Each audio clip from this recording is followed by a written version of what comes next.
কুলি মুভিটি দেখার সময় সকল রিভিউয়ারদের গালিয়া বকতেছিলাম। মুভি স্টার্ট হওয়া মাত্রই একটার পর একটা টুইস্ট।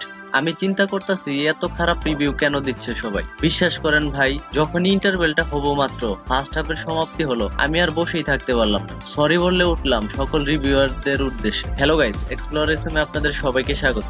কুলি মুভিটিতে রজনীকান্তের ৭৫ বছর বয়সটি ভালোভাবে স্টোরিতে ইউজ করেছেন লোকেশ কানাগারা। মুভিটির স্টোরি মূলত এক্সপোর্টের মালামাল স্মাগলিং নিয়ে।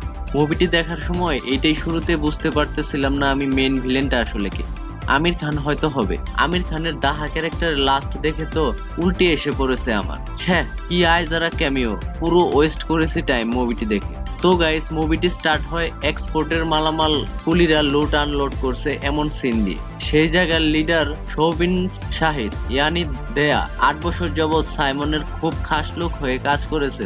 যদি কোনো পুলিশের ইনফরমার ভিতরে প্রবেশ করে সাথে সাথে মেরে ফেলে দেয়া, কিন্তু এক্সপোর্টের বিজনেস তো এটা দেখানো মাত্র। ভিতরে চলে অর্গান চুরি করার নৃশংস ক্রাইম। এই যে এত কুলি নেওয়া হয় কাজে, প্রতিজনকেই হেলথ ইস্যু দেখিয়ে তাদের ব্লাড স্যাম্পল টেস্ট করা হয় কার অর্গান কোন ক্লায়েন্টকে বিক্রি করা হবে। সাইমন এমন কাজ করতে করতে হঠাৎ যে সব লোকদের সে মেরে ফেলতো সেই সব লাশ পুলিশের হাতে লাগতে শুরু হয়, আর পুলিশ সাইমনের উপর অ্যাটাকও করে ফেলে। সাইমন চিন্তায় পড়ে যায় কি করা যায় যাতে পুলিশদের হাতে ডেড বডি না পড়ে। তখন তার ছেলে বলে একটা লোক একটা চেয়ার ইনভেন্ট করেছে যা যে কোনো কিছু একদম ছাই করে ফেলে। সেই লোকটা আর কেউ না, সেটা হলো শ্রুতির বাবা সাতায়ারাজ, আবার রজনীকান্তের জিগরি বন্ধু। তো যাই হোক, সেই চেয়ার দিয়ে সাইমন যত লোকদের মারতো সব লোকদের শ্রুতি আর তার বাবা ভ্যানিশ করে ফেল। এমন ভালোই চলতে থাকে। হঠাৎ সাতায়ারাজের ডেড বডি অন্য কোথাও খুঁজে পাওয়া যায়। রজনীকান্তকে খবর দেওয়া হয় তার বন্ধু মারা গেছে। সে তার বডি দেখতে গেলে জানতে পারে তার বন্ধু ন্যাচারালি মারা যায়, তাকে মার্ডার করা হয়েছে। আর তার খুনিকে মারতেই সে আবার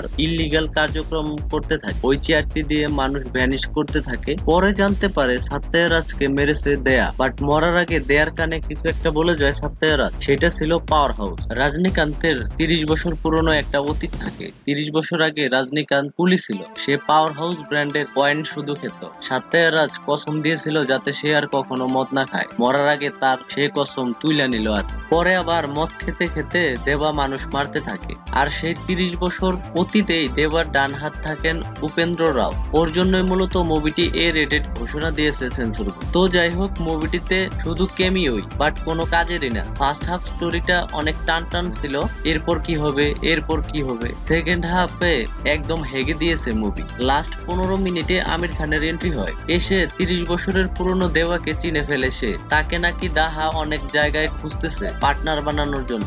দুইজন পার্টনার হয়ে যায়, মুভি শেষ হয়ে যায়। এই মুভি হইলো মানি ওয়েস্ট, টাইম ওয়েস্ট, ফালতু স্টোরির একটা মুভি। রাজনী স্যারের এই জায়গায় কোনো দোষই নেই আমি মনে করি। তার কাজ, এক্সপ্রেশন, তার ৭৫ বছর বয়স, তারপরও তিনি আউটস্ট্যান্ডিং কাজ করেন। আমি মুভিটি রেটিং দেবো out of 5 to only Rajini sir আর অনিরুদ্ধর অ্যাকশন বিজিএম এর জন্য। আপনারা এখন ভেবেচিন্তে ডিসিশন নেন আপনাদের টাকা বরবাদ করার কতটা ইচ্ছা আছে। আর যদি মুভিটি দেখেই ফেলে থাকেন, আপনার এক্সপিরিয়েন্স অবশ্যই কমেন্টে জানাতে ভুলবেন। আর ভিডিওটি দেখে সতর্ক হয়ে থাকলে এখনই লাইক করে ফেলুন। তাহলে দেখা হচ্ছে নেক্সট ভিডিওতে।